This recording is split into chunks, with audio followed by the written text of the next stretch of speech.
Yo, what's up, good people? The Phantom Geek Zone back again with another episode for y'all. As usual, I'm Izzy, I'm Riyaal. and this time around, we're gonna be getting into our MCU recap series, and we're gonna be reviewing Guardians of the Galaxy Volume 2. And yeah, man, it's James Gunn's big sequel. And what better place to start, when it comes to sequels? Maybe starting off with a little bit of context before I get right into the question. Yeah. But Guardians comes out, no one knows what the hell this is. Everyone goes to watch it. Word of mouth spreads. Oh man, this movie is fun. This movie is great. Peak Marvel, some might say. And I can't recall now the year of release of this because I know the first one was 2014. 2017. 2017, okay. Yeah. Good 3 years, goes by. In the meanwhile, you're getting your Winter Soldier, if it's 2017, I think it's around the same year as like Age of Ultron. And so you got these heavy hitters, Ant-Man, was it not somewhere in there? Yeah, I think it was just before. Doctor Strange also, so Yeah. Marvel is just, churning out Prime Marvel, banger after banger after banger. And then Guardians 2 drops. So in the context of where Marvel was around this time, and also it being a sequel, such a smash, what do you think of this one? As a sequel, Yeah, I wanted a bit more. yeah. Yeah. I really liked the movie, but I wanted a little bit more. I don't know what I wanted more of, Yeah, but I yeah. wanted a bit There's more. something more. Yeah. Yeah. I think it's a great way to surmise it, man, because I am pretty much in a similar boat. And if anything, this rewatch kind of confirmed basically my feelings from before, because I'm pretty sure even the first time I watched it, I felt similar. I was like, this is it? Like, Guardians, So I couldn't agree with you more on that one. Yeah. And I mean, as normally happens, we watch these movies after While, how many years, and then you feel different, you feel the same, whatever. But this time around, I was like, yeah, if anything, it may, I don't know, man, it may be even, for me, I won't lie, it was disappointing. Okay. This time around, maybe even more disappointing than before, basically. Yeah, because, I mean, we went into such detail about how on every level, the ensemble, the dialogue, the comedy, the visuals, like everything was so nice and well balanced, And I think part of it is also the conflict that was there, not only with Ronan as the villain, but the team finding its feet together and whatnot to create, multi-layers. This time around, and that's the thing with, sequels in general.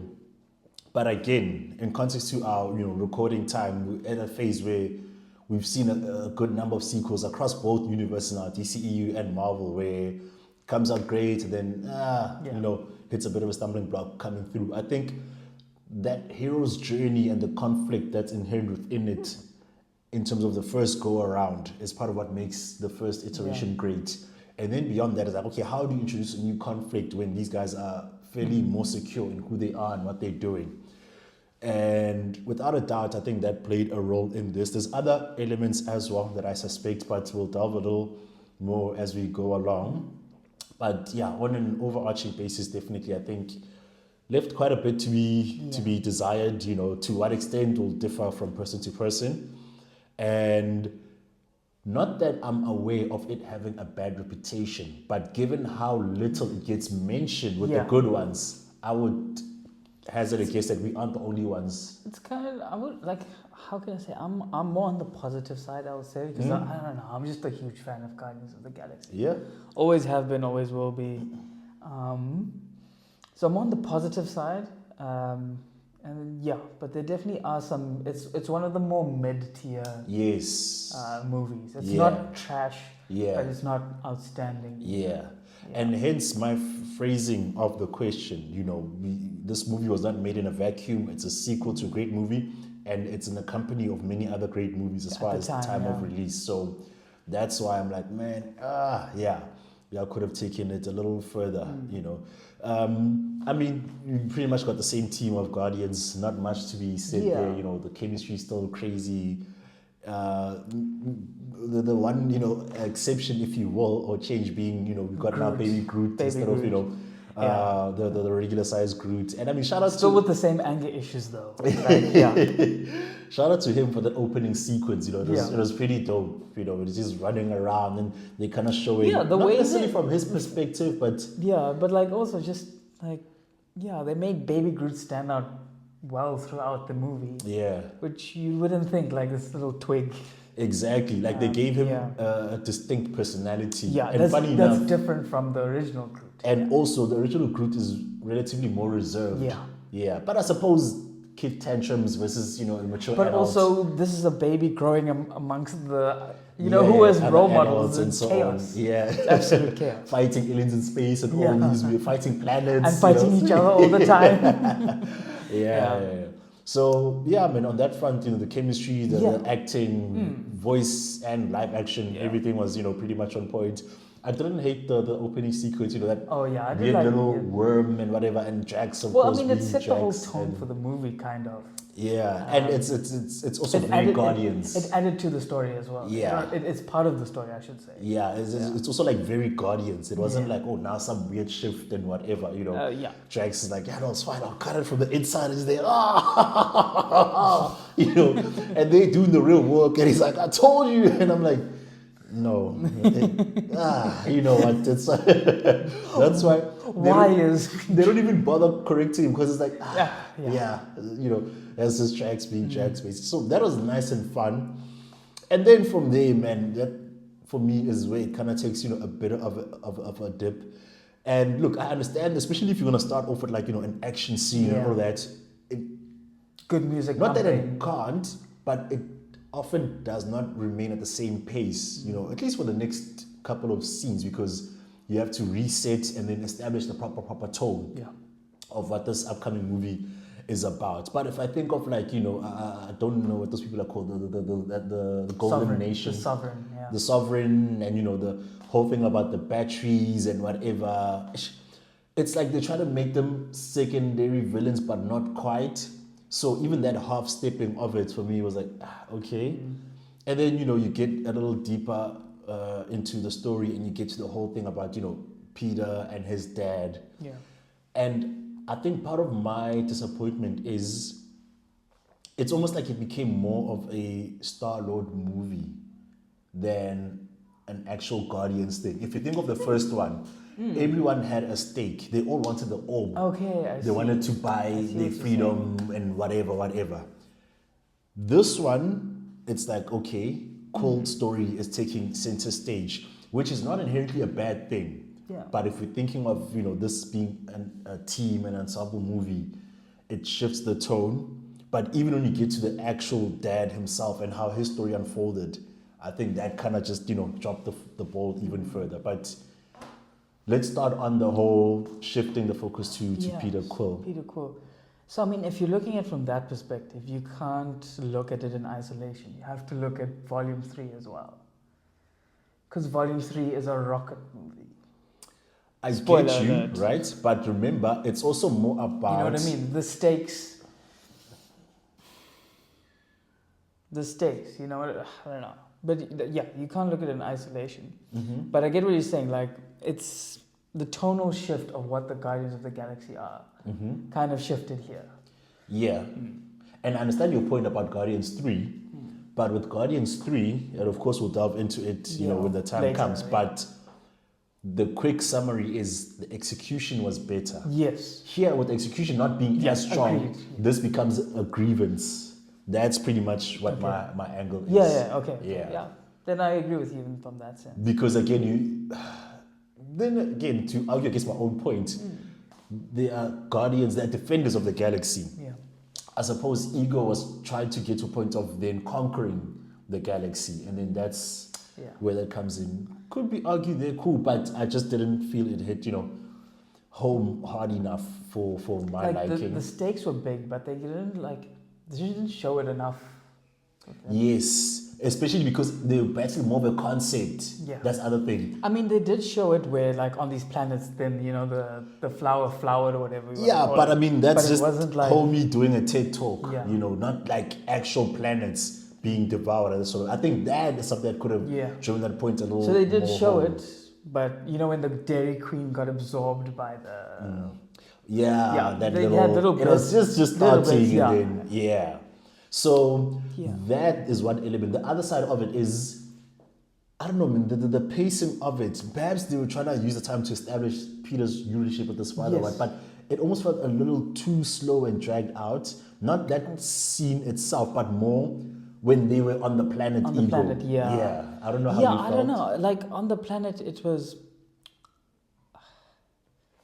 You're right, the pacing was off. But I wanted more time with Peter and Ego. Yes. I didn't need... Okay, Gamora and Nebula's little... Did I need it? Maybe I did, maybe I didn't. But obviously we know Nebula has a really good character build throughout now. But did we also need Drax and Mantis? Maybe. Establishing their characters, which, shout out to them, they had really good chemistry when they were on screen together. Probably one of my favorite duos. But did we need it? I needed more between Peter and his father, or Ego, because, like, one minute they're playing catch, next minute he's telling him about taking over the world. It was, you know what I mean? a bit too quick of a shift. So like, more, maybe a little bit, like, they did foreshadow, but maybe a bit more foreshadowing if you were going that way. Because, Gamora's like, why are you saying this? Why are you saying this to Mantis? Or, like, Mantis wants to say something, but she's not. But, there was, you could have definitely foreshadowed it a bit more. Where you would be sucked in better and you can actually believe this. Because, like, Kurt Russell's monologue as Ego has been like, when he was monologuing, and it was like, oh damn, I believe this. Like, you know what I mean? Kurt the monologue, Russell, period. Like, it was great monologue, but there was no backing from before. Build up. But I guess maybe also they wanted to show his relationship with Yondu a little bit better, and that's where the time got split. Showing, your biological father versus your actual person who raised you. So I don't know. There was definitely a timing issue. But I don't know. What are your thoughts on that? For me, I'd say timing, but also execution. And I think, based on what you said, we could probably agree on the fact that the pillars that they focused on were relevant, but maybe they could have balanced it out a bit better.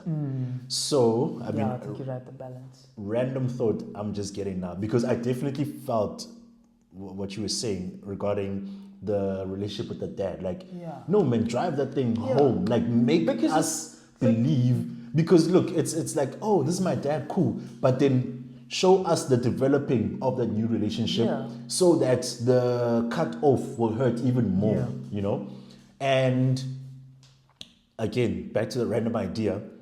If the dad had teamed up with them, and now he's side by side with Quill, let's say defeating Secretary, those the Sovereign, I mean, he did that one. Well, I mean, he did it ex machina, whatnot, but something a little more closely knit, just to show, oh damn, these guys have great chemistry to one another. They work together well, all those things, right?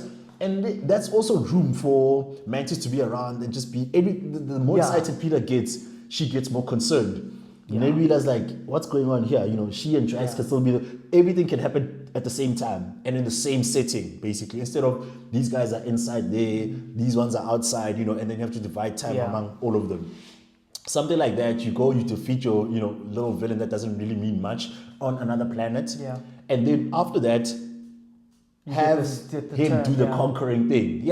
Okay, cool. Now that we've defeated this guy, I can go complete my mission, whatever. What do you mean? And then it unfolds and something like that, because visually we certainly needed a lot more. And like I said, your little PowerPoint on the come on, man. The monologue was great. But we needed something else, man, to just, even if it was a matter of while you monologue, maybe actually show, him on the planets doing his thing and whatever, that may have added a little more to the sinister side of him. But the relationship building, I definitely needed, way more. And it's the one thing Peter's wanted for 34 years, right? It would have been so perfect, and it would have spoken to that duplicitous nature of ego, because Mantis was like, this guy does this all the time with his kids. He's got kids all over the place.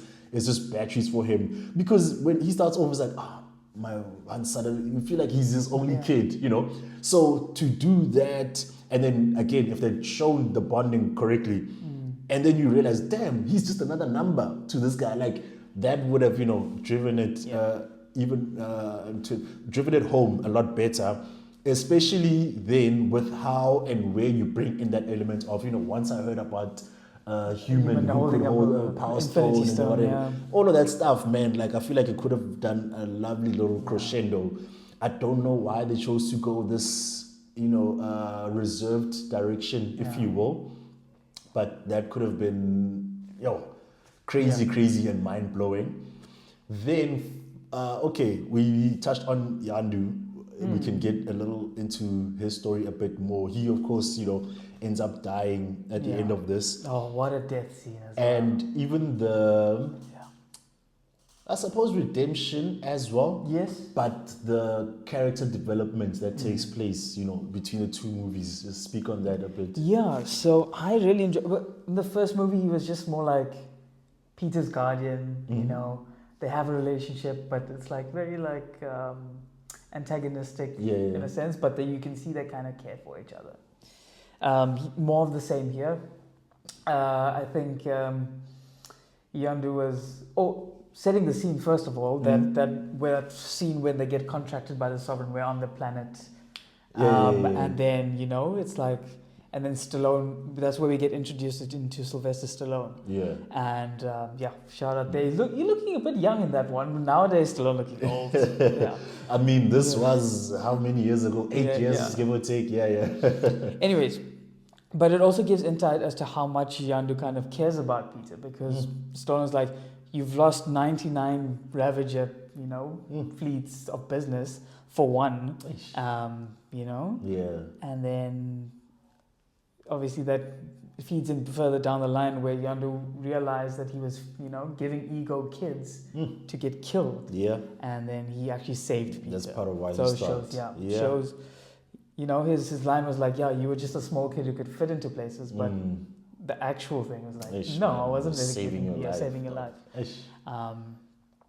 And then also just them, they didn't interact a lot, but when they did, you could see that father-son relationship, so I really liked how he was like, I was a Creed battle slave, I've been through all these things, and I don't want, I didn't want Peter to go through this stuff. So this is why I did what I did. And you see that as well where, the Ravagers like capture Rocket, and he's like, don't worry about it, we'll take the batteries and you can go. And then obviously there's a mutiny now. And they didn't pull any punches with the mutiny as well. Like, no. You just see half the crew floating in space. They went crazy. Yeah. Taser face. Scrotum, what? So I really liked that they gave him more time, but they portrayed it well. As well. Really, like, instead of just being, standoffish and, just blasé about things, they really opened up his character and showed the emotion.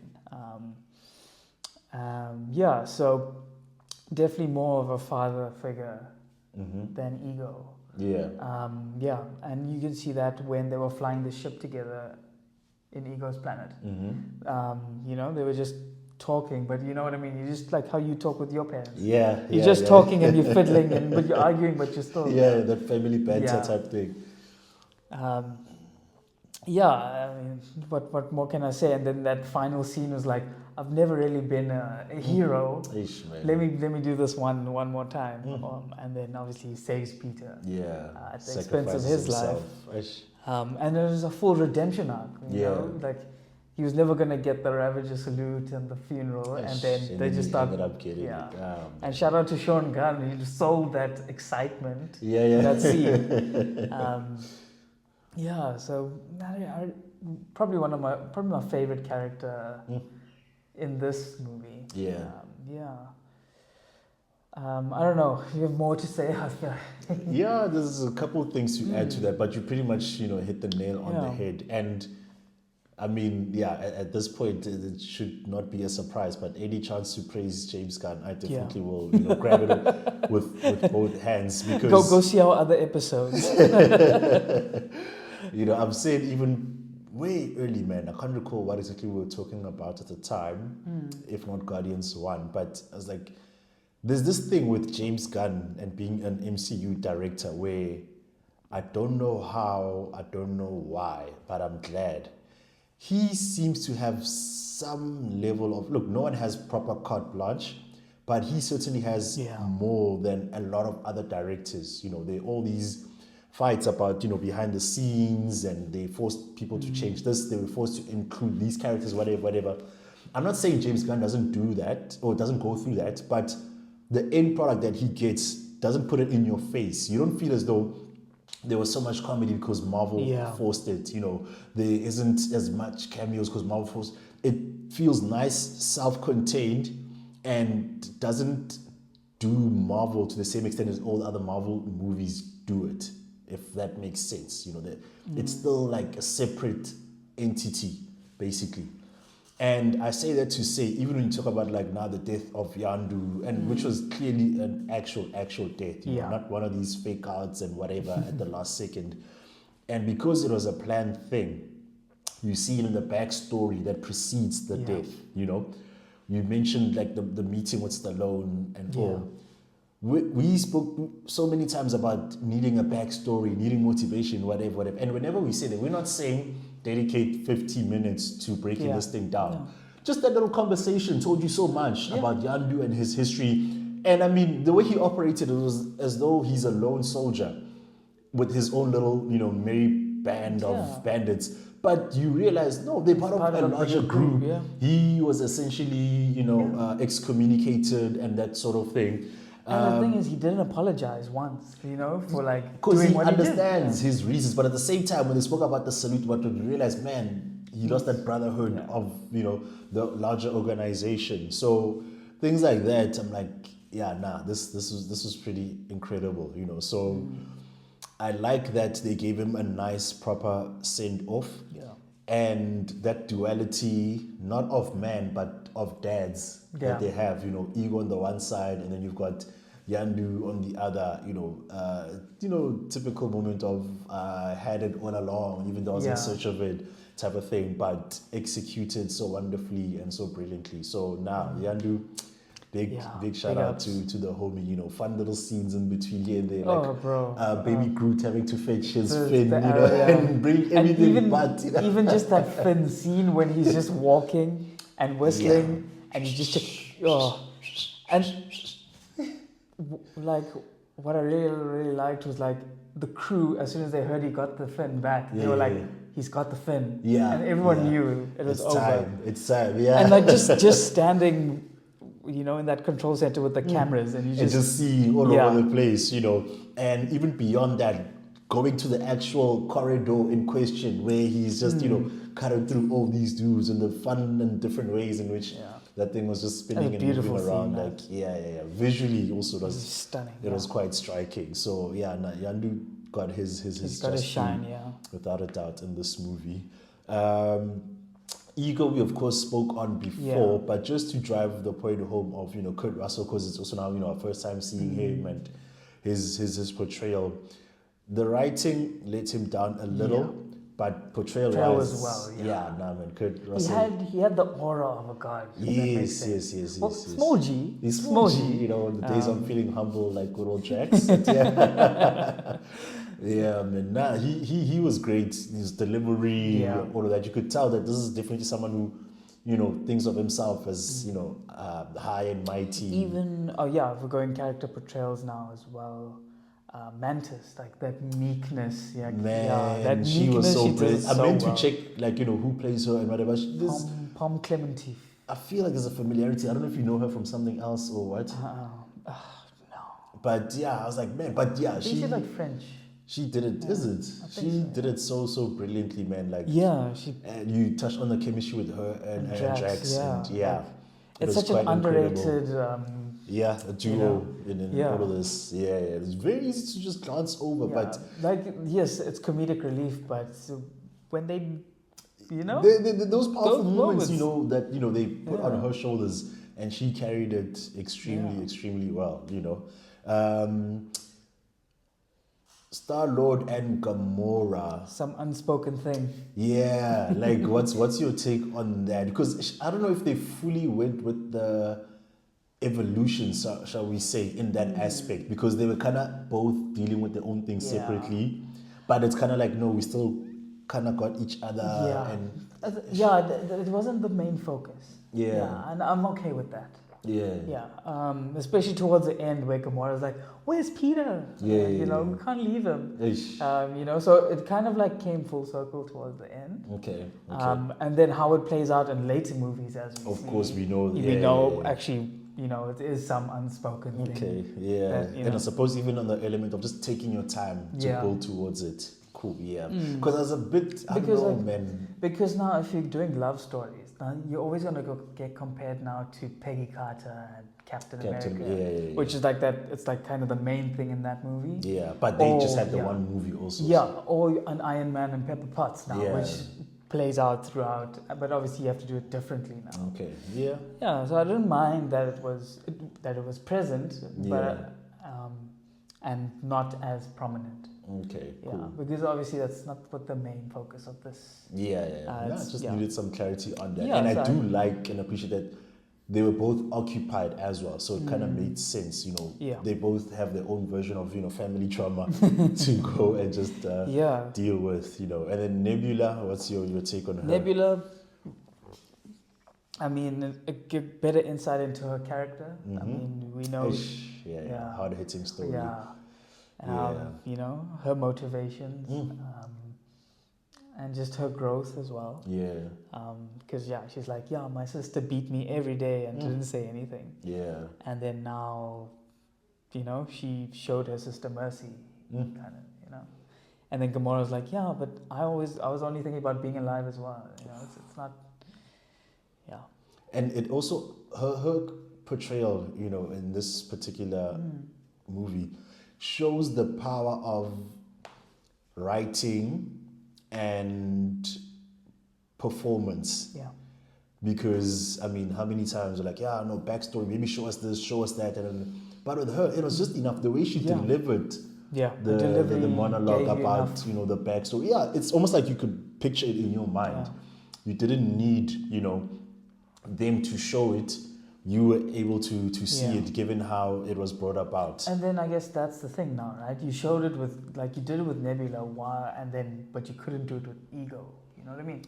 It's the same movie now. That's kind of my point. The fact that sometimes it's not just a matter of one solution being the go-to for everything. With Ego, it wasn't shown. With Nebula, it wasn't shown, but it worked better with Nebula because the writing and how, she spoke on it basically gave it enough energy and power. So I think, there was a huge, shout out on her part.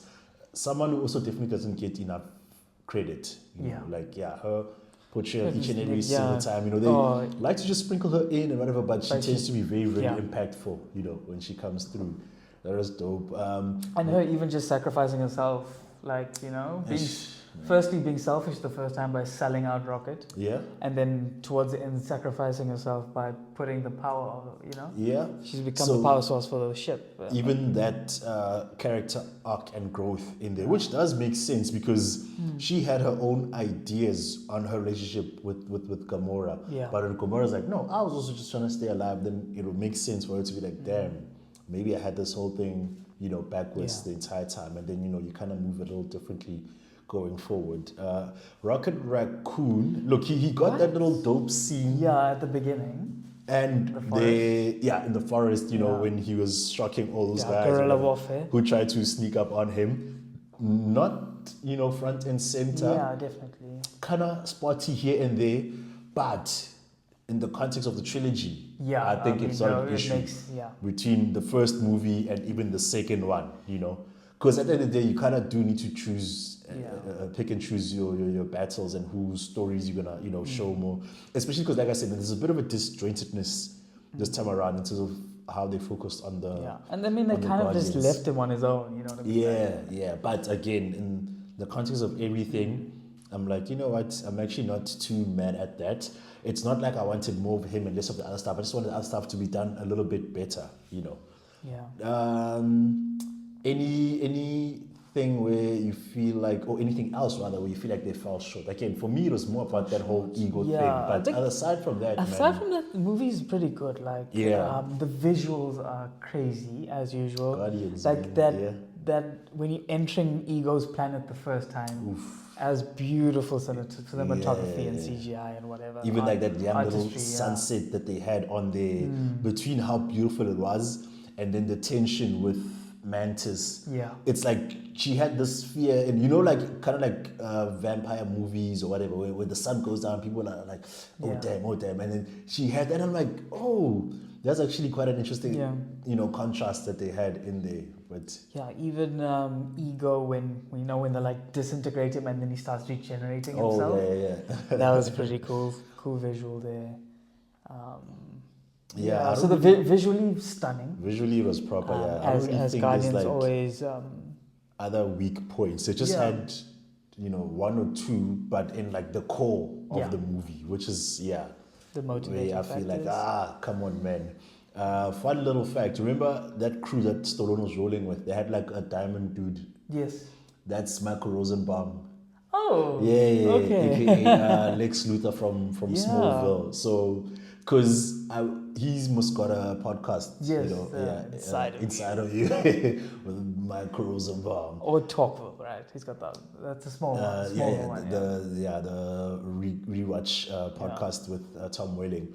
So on his own podcast, he interviews, you know, multiple guests and so on. James Gunn is a person that he's interviewed, I think probably like twice, if not more. And then when watching one of them, at some point he mentions, oh yeah, you had me in Guardians. And he's like, I hardly said a word. I was like, this guy's in Guardians. I'm like, no, man, I would have, you know. And then somewhere later on he mentions that, but I was like, you know, covered in diamonds or whatever. I was like, oh, okay.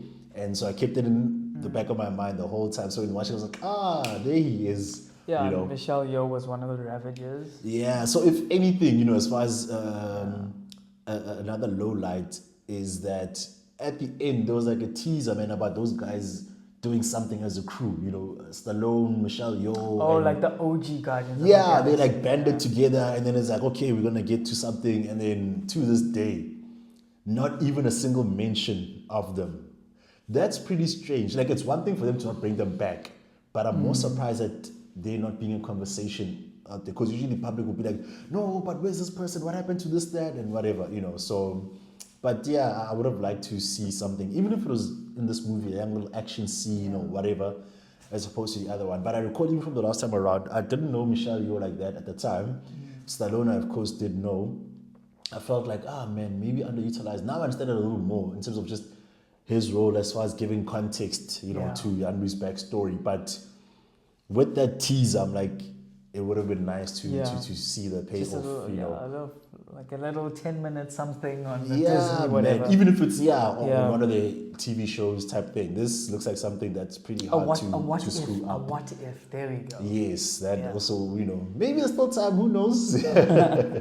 We'll see as we go along. Anything else you wanna, you know, just give a shout out to? David Hasselhoff. The cameo there. Yeah, David Hasselhoff.